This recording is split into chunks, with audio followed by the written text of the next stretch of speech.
¿Sí? Se escucha, ¿verdad? Vale, como ha dicho Dan, hoy va a ser un culto especial, diferente, porque coincidimos en que es un día difícil tanto para mí como creo que para muchos. Después de una semana de ver cosas horribles, sería difícil no hablar del tema hoy o intentar despejar eso. No quiero despejar eso, no quiero dejar a los hermanos que están sufriendo en Ucrania fuera de mis pensamientos. Así que creíamos que era lógico o más coherente el usar este orden y este hilo que vamos a usar esta vez, solo este domingo, para centrarnos en lo que es importante. Y la predicación de hoy es una predicación que nos va a permitir ver un pasaje que probablemente conocemos, con algunos detallitos, con algunos mensajes y con una enseñanza muy clara. Quiero que me acompañéis a leer el pasaje, Juan 9, 1. De hecho, si alguien lo puede leer por mí, lo agradecería. Juan 9, 1 hasta el versículo 12.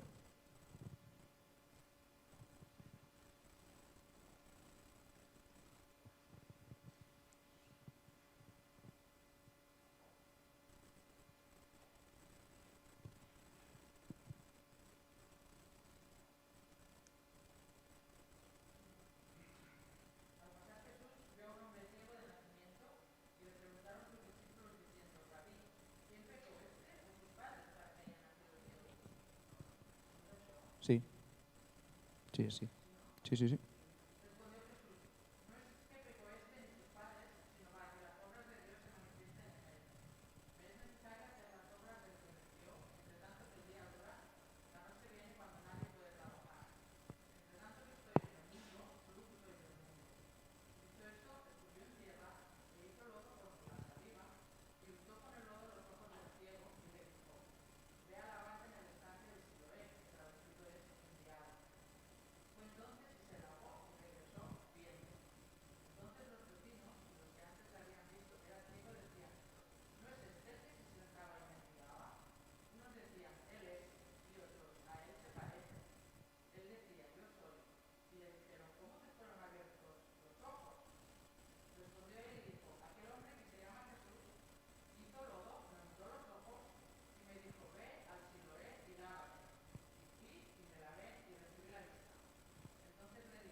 Y ahí se queda. Luego vemos, serían muchos más versículos, luego vemos como el pueblo de alrededor intenta investigar quién es este Jesús y qué acaba de hacer con este ciego.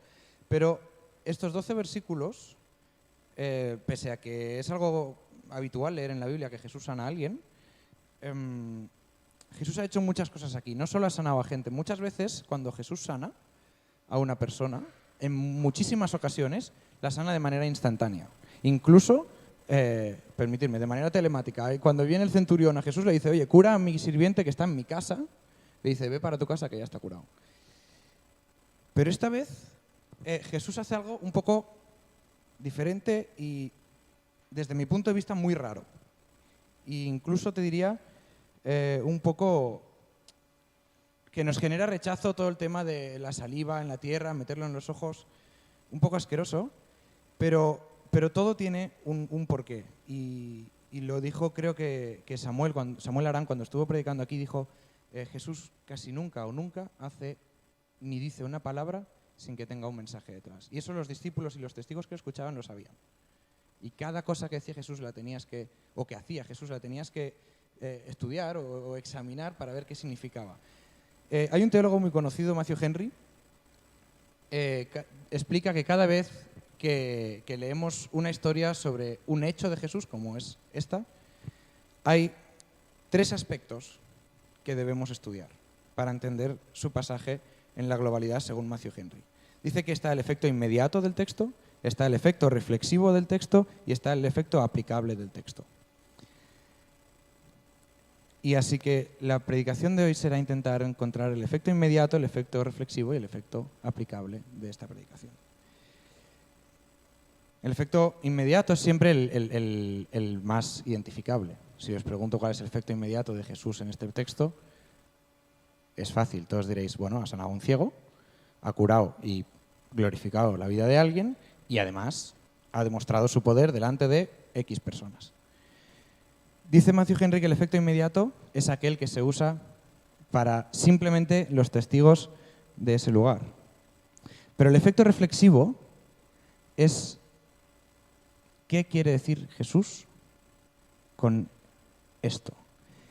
Y es donde encontramos, si empezamos a desgranar un poquito el texto, es donde empezamos a encontrar joyitas.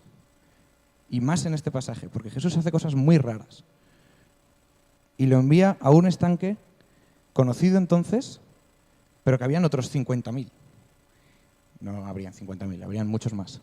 Habían manantiales, habían fuentes, pero lo manda al estanque de Siloé. El texto ya nos da una pista muy clara, porque los señores que tradujeron la Biblia son muy hábiles y nos dijeron que Siloé significa enviado, con lo cual nos facilitan bastante la intención de Jesús. Pero vamos a ir por orden de versículos. Si leemos el versículo 2 y 3, dice, Rabí, ¿por qué nació ciego este hombre? Le preguntan los discípulos. ¿Fue por sus propios pecados o por los de sus padres? No fue por sus pecados, ni tampoco por los de sus padres, contestó Jesús. Nació ciego para que todos vieran el poder de Dios en él. Qué concepto más difícil, ¿eh?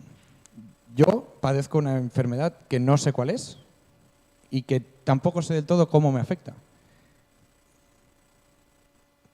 Yo a los 10 años, permitidme, pecado, lo que es pecado, había pecado porque soy pecador, pero no sé si como para que me saliera una enfermedad. Y creo que mis padres y abuelos tampoco.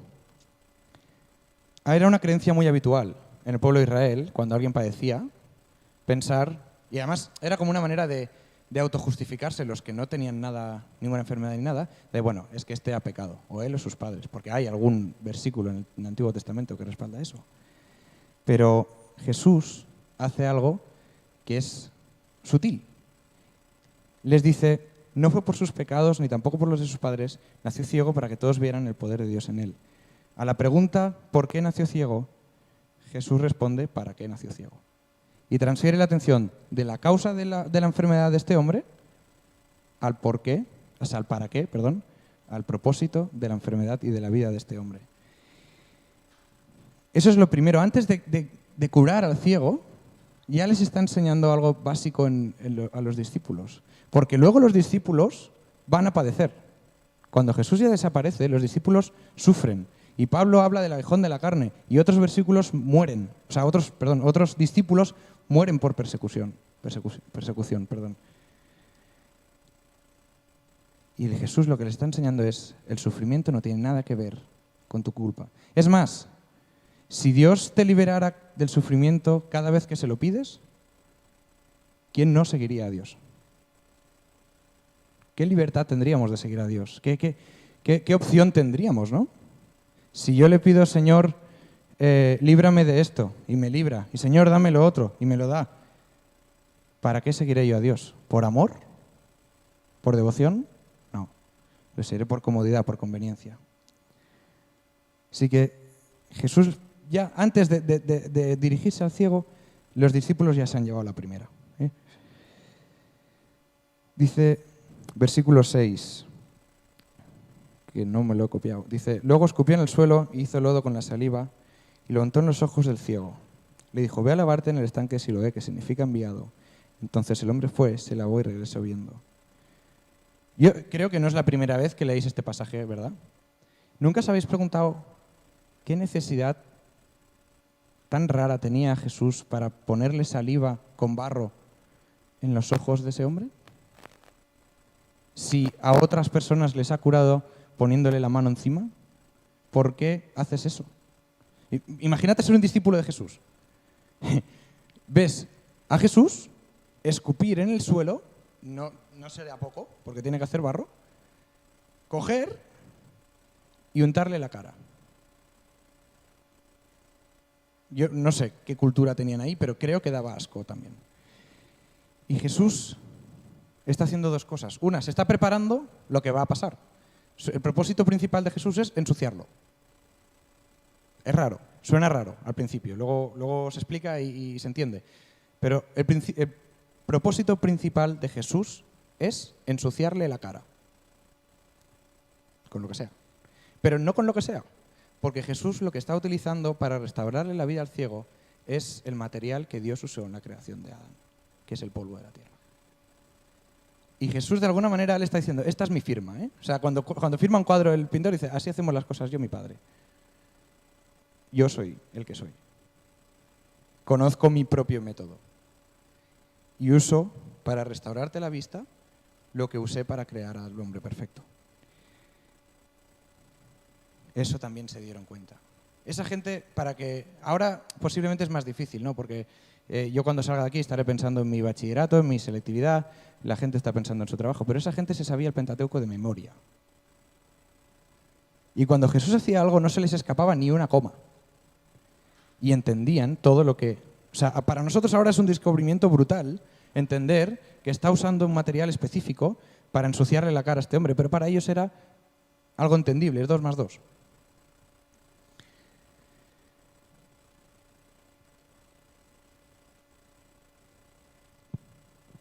Y diréis, ¿todo esto para qué?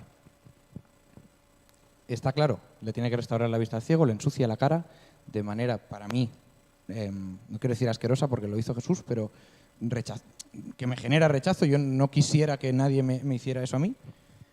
Y le ensucia la cara y lo hace porque necesita decirle que vaya a limpiarse. Necesita decirle, no solo estás ciego, estás ciego y sucio. Y tienes que ir a limpiarte. Y no te mando a las fuentes principales de Jerusalén, no te mando a un manantial sagrado que existían de fuera de Jerusalén. Te mando al estanque de Siloé, que significa enviado. Es decir, tienes que ir al enviado para limpiarte. Eso es lo que le está diciendo literalmente Jesús a ese hombre. Es obvio que Jesús está jugando con el significado del estanque. El estanque en sí no tiene nada, ¿vale? Era un estanque que hizo el rey Ezequías. Si vemos 2 Crónicas 32:30, no hace falta que lo busquéis, es un pasaje en el que se habla de lo que hizo el rey Ezequías.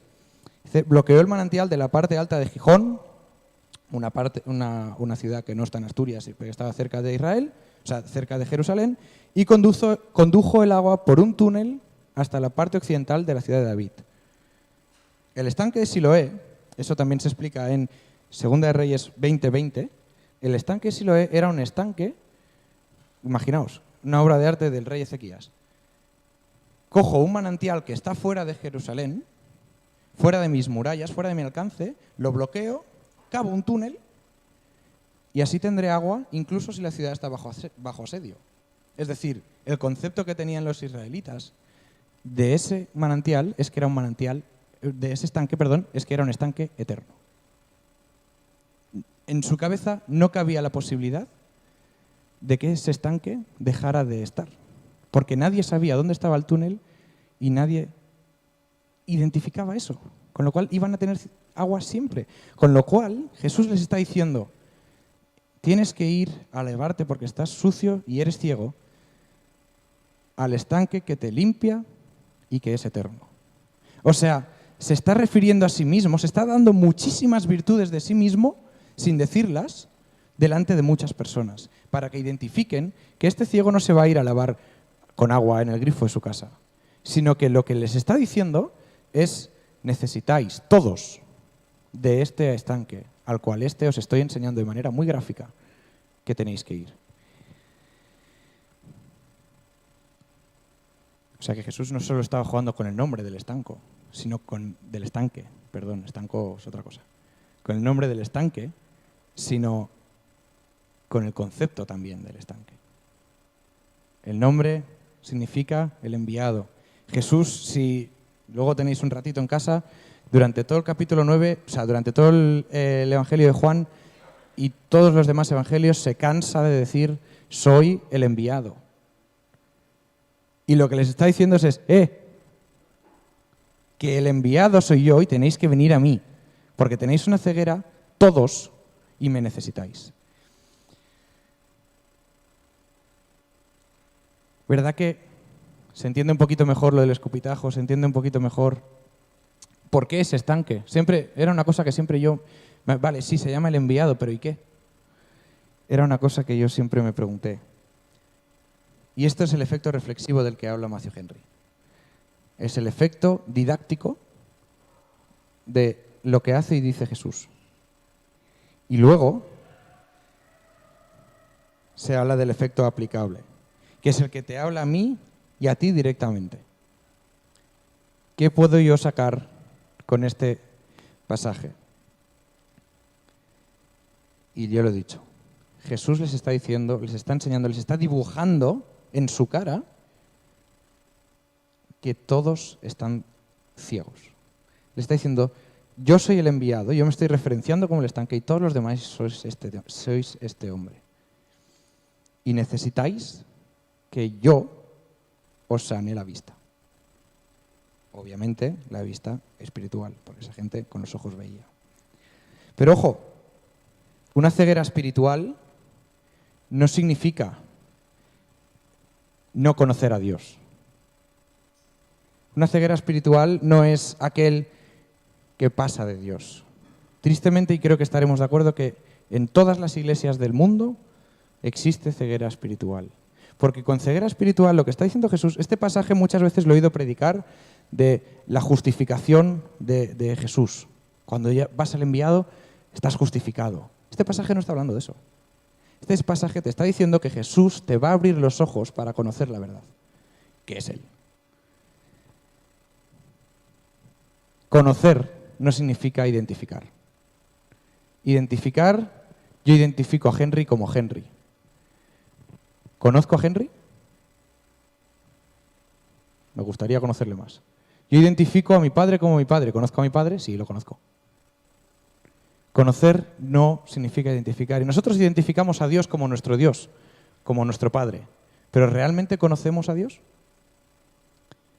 Dice la Biblia, o dice este pasaje, que la única manera de conocer a Dios es abriéndonos los ojos mediante Jesús. Acudiendo a Jesús para que nos abra los ojos y podamos conocer a nuestro Padre. Ha sido corto, ¿verdad?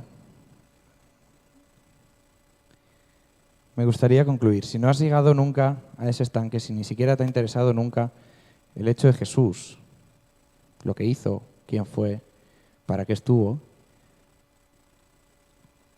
quizá sería buena idea probar. Quizá sería buena idea probar. Muchas veces se dice, ¿no? Sobre todo en campamentos de jóvenes, que es como más... Dice, reta a Jesús a que te diga dónde está. Y es verdad. Tienes la oportunidad de ir al estanque, que significa el enviado, y conocer la verdad. Y si lo has hecho ya, intenta que ese agua nunca se aparte de tus ojos.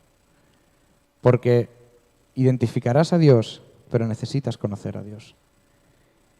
Si lo has hecho ya, acude cada día y más de una vez al día al estanque.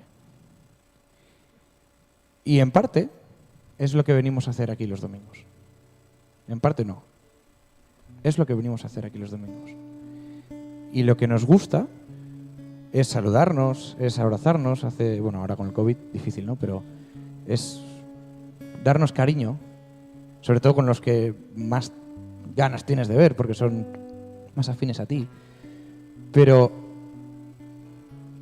venimos aquí y hoy creo que con más razón para acudir a Jesús. Y esta vez creo que estaremos de acuerdo, y así lo hemos preparado, que venimos a acudir a Jesús para pedirle protección, para pedirle visibilidad en los ojos de todas aquellas personas que quizá mañana no la pueden tener, para pedirle que nuestros hermanos estén fuertes, para pedirle que todas aquellas personas que están en la guerra mantengan su fe. Me comentaba Dan no sé qué día era, creo que era el viernes, los líderes de Young Stars en Ucrania. Estaban, si no me equivoco, estaban refugiados y al día siguiente iban a salir a ayudar a evacuar la ciudad. Todos hemos visto imágenes de cómo está Kiev. Si no, en un momento las tenéis. Imaginaos el testimonio que está dando un hombre o una mujer al salir a arriesgar su propia vida. Es que me voy a poner a llorar. Arriesgar su propia vida y decirle a alguien, arriesgo mi vida para intentar salvar la tuya. Y creo que como iglesia, y lo hemos dicho por el grupo de oración por WhatsApp y lo seguiremos haciendo, acertaremos si nos unimos a las súplicas de nuestros hermanos en Ucrania, de la misma manera que nos gustaría, si nosotros estuviéramos en Ucrania, que nuestros hermanos en el resto del mundo intercedieran por nosotros.